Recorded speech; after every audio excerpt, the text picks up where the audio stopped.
लोगों से मत मिलो, व्यर्थ के बकवाद करने वाले लोगों की तरफ मत देखो, ये क्या कह रहे हैं, क्या बोल रहे हैं। और तुम भी व्यर्थ का बकवाद मत करो।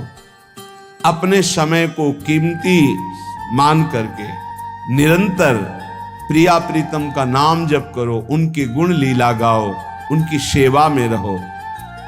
कभी प्रपंच की बातें, कभी प्रतिष्ठा का चिंतन, कभी नाना प्रकार के मान सम्मान का चिंतन, ये घुसने ना पावे हृदय में। बहुत सावधान रहना चाहिए साधक को। ऐसी बातें देखो मत, ऐसी बातें सुनो मत जिससे तुम्हारा हृदय उद्विग्न होकर प्रभु का चिंतन छोड़ दे। बंद करो। अभी अन्य लोगों के संग का त्याग कर दो, जो भगवत विमुख वार्ता करते हैं, संत निंदा करते हैं, दूसरों की निंदा करते हैं।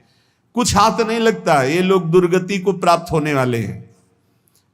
भक्तन निंदा अति बुरी भूल करे जिन कोय, किए सुकृत बहु जन्म के छिन में दारे खोए। पर निंदा के किए ते नहीं, आवत नहीं कछु हाथ, मूर्ख पर्वत पाप को ले चल अपने साथ। तो अलम कश्यापि संगत्या, ऐसा संग मत करो जिनके पास बैठने से भक्त निंदा, जन निंदा, भगवत निंदा हो। ऐसे से दूर रहो। अलम बंद कर दो ऐसे लोगों का संग। रात दिन हम श्यामा श्याम का नाम जप करेंगे, श्यामा श्याम के लीला गुण गाएंगे, श्यामा श्याम के ही धाम का शोभा का चिंतन करेंगे। जब तुम अपना जीवन श्यामा श्याम के चरणों में न्यौछावर कर दोगे तो पूरा भार श्यामा श्याम ले लेंगे और तुम्हारे हृदय में मस्ती आ जाएगी। जो ऐसा निश्चयी होता है, दृढ़ निश्चयी, उसके अंदर दृढ़ विश्वास, तो उसके हर समय भगवान की स्फूर्ति होती रहती है। भारी प्रतिकूलता में भी भगवान का सानिध्य अनुभव होता है। वो अनुकूलता में तो भगवान के दुलार को देखता है, लेकिन प्रतिकूलता में भगवान की विशेष कृपा को देखता है। ये संयोग, ये वियोग, संसार की ये द्वंद्वमयी वृत्तियां भक्तों के हृदय में नहीं चुभती। आए की हुज्जत नहीं, गए की तलाश नहीं, क्योंकि नित्य संयोग भगवत स्मृति के प्रभाव से प्रभु का रहता है। शोक, विषाद बहुत ध्यान देने योग्य विषय है। तभी लोगों को ऐसा लगता है कि ऐसा कैसे हो सकता है। भक्त के चरित्रों को जब सुनते तो लगता है ऐसा कैसे हो सकता है, ऐसी परिस्थिति में भी ऐसा कैसे हो सकता है। क्योंकि तुम मानसिक बुद्धि से युक्त हो और वो भागवतिक स्थिति से युक्त है, इसलिए तुम उसको पार पा ही नहीं सकते। जब तुम अपना जीवन श्यामा श्याम के चरणों में समर्पित कर देते हो हृदय से, फिर उनकी कृपा से सब विघ्न दूर हो जाते, एक अपार मस्ती रहती है। नहीं तो शोक, विषाद, दुख, क्लेश, कष्ट, संताप, भय, उद्वेग, ये सदैव सताते रहते हैं। इसी से डिप्रेशन होता है। बार बार नकारात्मक चिंतन, शोक, विषाद, दुख, चिंता, क्लेश, संताप, भय, उद्वेग, यही पूरे मानसिक स्तर को नष्ट कर देते हैं। उत्साहहीन जीवन हो जाता है। जब तुम श्यामा श्याम को समर्पित हो जाते हो तो ये सब प्रवेश भी नहीं करते, एक अपार मस्ती बनी रहती है। अब क्या होगा? श्यामा श्याम जो करेंगे वही होगा। श्यामा श्याम पता नहीं कैसा करें, नहीं, वो सदैव मंगल भवन है, वो जो करते महामंगल होता है। यह निश्चय उपासक के हृदय में आ जाना चाहिए। इसलिए अपना सारा मन, सारी बुद्धि, सारा जीवन, प्रत्येक श्वास प्रभु को अर्पण कर दो, फिर देखो तुम निहाल हो जाओगे। दुख, शोक, विषाद, क्लेश, कष्ट, संताप, भय, उद्वेग, ये उसी को व्यापते हैं जिसने अपने जीवन को प्रभु के चरणों में अर्पित नहीं किया। इसलिए तुम अपना सारा मन, सारी बुद्धि, सारा जीवन प्रत्येक श्वास केवल प्रभु को अर्पित कर दो, फिर देख लेना श्वास कैसे अर्पित की जाती, राधा राधा राधा। बुद्धि कैसे अर्पित की जाती, एकमात्र निश्चय कि भगवत सुख ही सुख है, ये जागतिक सुख सुख नहीं, ये दुख है, ये ऐसा दलदल है जिससे आज तक कोई नहीं निकल पाया। सारा मन, हम मन से केवल प्रभु का मनन करें, बार बार मन को संसार से हटा के नाम में, रूप में, लीला में, धाम में लगाएं। बहुत प्रसन्नता हो जाती है उस उपासक के हृदय में जो अपना मन बुद्धि प्रभु के चरणों में अर्पित कर देता। भगवान ने तो इसको बहुत उत्तम स्थिति बताया है कि मेरे से कभी वो अलग हो ही नहीं सकता यदि मन बुद्धि अर्पित कर दिया। मयि एव मन आधत्स्व मयि बुद्धिम निवेशय, तो निवश्य मयि एव अत ऊर्ध्वम न संशया, बिल्कुल संशय नहीं, वो मेरे में ही निवास करेगा जिसने मन और बुद्धि अपनी मेरे में अर्पित कर दी। बहुत प्रसन्नता रहेगी उस उपासक के जीवन में जो अपने आप को मन बुद्धि सहित प्रभु के चरणों में समर्पित कर दिया है। भगवान का आश्रय लेने वाले की पहचान है हर परिस्थिति में प्रसन्न रहना। देखो आप भगवद आश्रित हो कि नहीं, देखो अनुकूल परिस्थिति में तो सब प्रसन्न रहना, लेकिन प्रतिकूल परिस्थिति में प्रसन्न रहना ये भगवान के भक्तों का लक्षण है। हर परिस्थिति में प्रसन्न रहना ये भगवान के भक्तों का लक्षण है। आनंदगन भगवान का आश्रय मिलते ही आनंद छा जाता है हृदय में।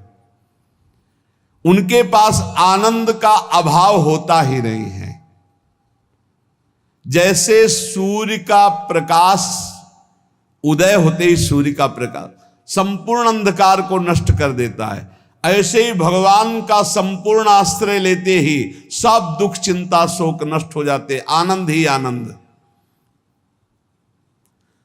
तुम भगवान के मंगलमय रूप को नहीं जानते हो, पर उनके मंगलमय भाव को, विधान को मानना शुरू कर दो।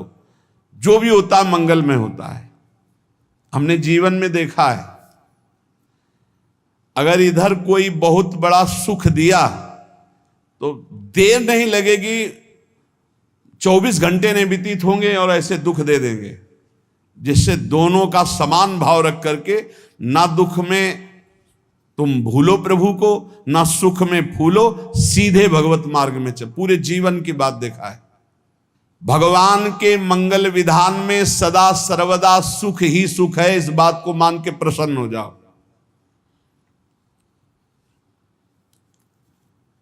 जब भगवान का भजन करने वाले की तन्मयता बढ़ती है भजन में, तो द्वेषी जन अपने आप तैयार हो जाते हैं। भक्त कभी किसी से द्वेष नहीं करता, अपने आप वो द्रोह करने लगते। तो नरसिंह मेहता जी से बहुत गांव के कई लोग थे जो जलते थे, ऐसे जलते थे कि अब क्या करें, कैसे मिटा दे नरसिंह मेहता जी को। अब उपाय तो मिल नहीं रहा था। तो एक दिन संतों की मंडली आई और उन्होंने कहा कि हम रास्ते में कोई चोर आदि धन ना ले ले, इसलिए यहां से किसी की हुंडी चलती है क्या द्वारिका में? पहले ऐसा था। बोले हाँ हमारे यहां बहुत बड़े सेठ हैं नरसिंह मेहता जी, पर आप कहोगे वो मना कर देंगे। कई बार कहोगे, अगर वो स्वीकार कर ले तो वहां। और उनका लक्ष्य था कि नरसिंह मेहता जी की तो खाने की भी सुविधा नहीं थी, हुंडी कहाँ की बात आई। उनका था कि जब वो ना कहेंगे तो संतजन नाराज हो जाएंगे, अगर हाँ कह दिया तो वहां हुंडी चुकेगी नहीं, तो संतजन अपने आप इनको शाप दे देंगे, अपराध बन जाएगा, ये नष्ट हो जाएंगे। संतों को भेजा नरसिंह मेहता जी ने, सबकी दंडवत की, चरण पखाड़े। तो उनका ये इतना रुपया है, द्वारिका में साधु सेवा हम करेंगे, वहां तुम्हारी हुंडी चलती है, तो आप अरे उनका आप कहाँ भूल रहे हो, यहाँ खाने की भी व्यवस्था। बोले हमें सब पहले से बता दिया गया कि आप मना करोगे, बार बार मना मत करो, हमें पता है।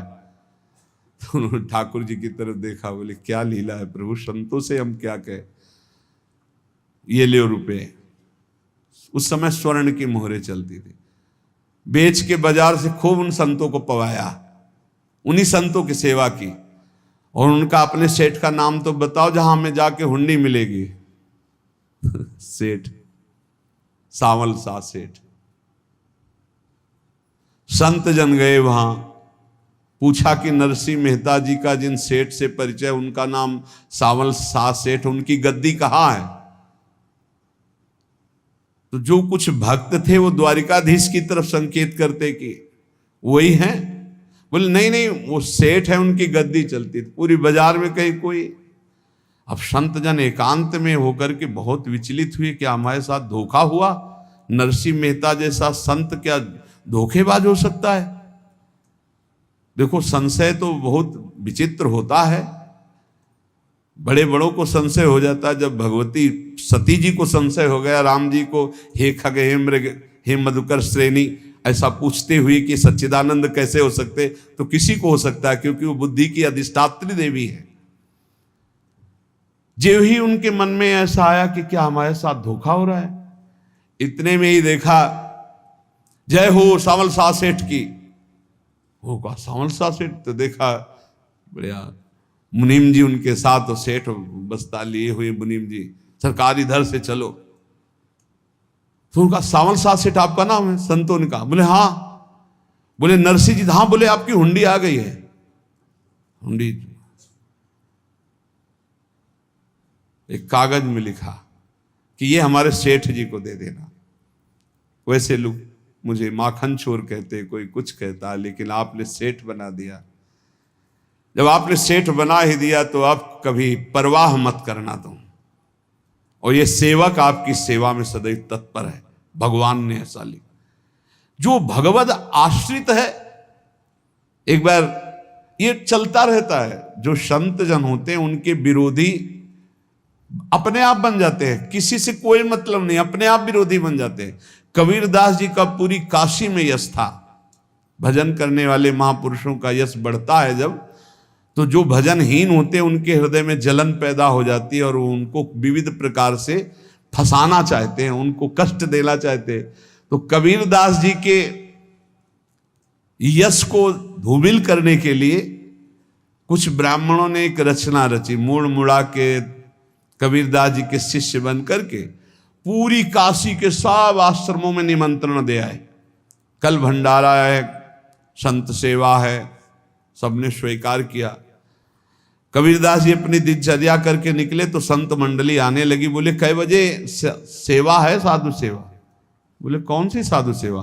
बोले कल आपके शिष्यजन निमंत्रण दे के आए, पूरी काशी के सब संत आ रहे हैं। कबीरदास जी ने कहा यहाँ तो एक की भी व्यवस्था नहीं, पूरी काशी के संत आ रहे। अच्छा, समझ में आ रहा है, लीला बिहारी तुम लीला करना चाहते हो। गए अपना, निकल गए गंगा किनारे, एक झाऊ के नीचे बैठकर अपना भजन ध्यान में मगन है। 11-12 बजे तो उन्होंने देखा संतों की मंडली, काशी तो बहुत। कबीरदास जी ने देखा कि आश्रम की, तो बोले पता नहीं क्या होगा, चलो चलते हैं। तो ऐसे गमछा वस्त्र करके ऐसे डालकर मुंह ढक करके, वहां बड़ी बड़ी पंगत लगी थी। कबीरदास जी सबको पाओ जी पाओ। कबीरदास जी के रूप में स्वयं भगवान पाओ जी। कबीरदास जी ने कहा अच्छा, जब स्वामी परस रहे तो हम भी बैठ के पा ले। तो जब उसी पंगत में बैठ गए अपना कपड़ा ढक करके, और जब मोहरे की दक्षिणा दे रहे थे सब लोग कि वाह कबीरदास जी ने आज तो साधु से। सबको जब कबीरदास जी के सामने आए तो ऐसे मुंह ढके, बोले देखो जो मेरा होता है उसे मुंह छुपाना नहीं पड़ता, मुंह ढकला नहीं पड़ता। लो दक्षिणा, तुम भी दक्षिणा लो। कबीरदास जी को कबीरदास जी दक्षिणा दे रहे, और वो कबीरदास जी है भगवान, और ये पाले वाले कबीरदास जी है भगवान के जन। कभी भगवान अपने, अरे जमाने जोर लगा ले, कितना जोर लगाएगा, भक्त और भगवान का झंडा कभी न झुकने पाएगा।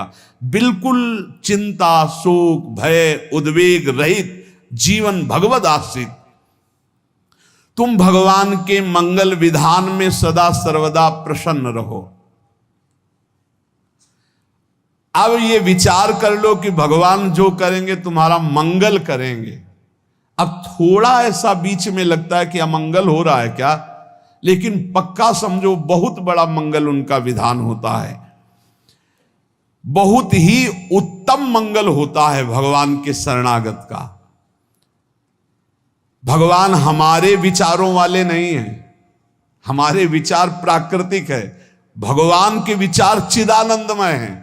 वो अपने विचार से हमारा मंगल करते हो, हम अपने विचार से मंगल चाहते हैं। भगवान के विचार से मंगल ही हमारा होगा, इसलिए कभी हमको चिंता शोक भय नहीं करना चाहिए। भगवान की ओर से कभी तुम्हारे लिए ऐसा विधान नहीं होगा कि तुम दुखी हो जाओ, बस तुम्हारी सोच हो सकती है, उसका परिणाम बहुत मंगल होगा। जगत की ओर से निराश हो जाओ, किसी से आशा मत रखो, फिर आप देखो आपका जीवन कैसा आनंद में व्यतीत होता है। ये जो जगत की आशा है यही दुख प्रदान करती, सच्ची जगत की आशा ही दुख प्रदान करती है। अगर जगत से कोई संबंध न रखा जाए और भगवत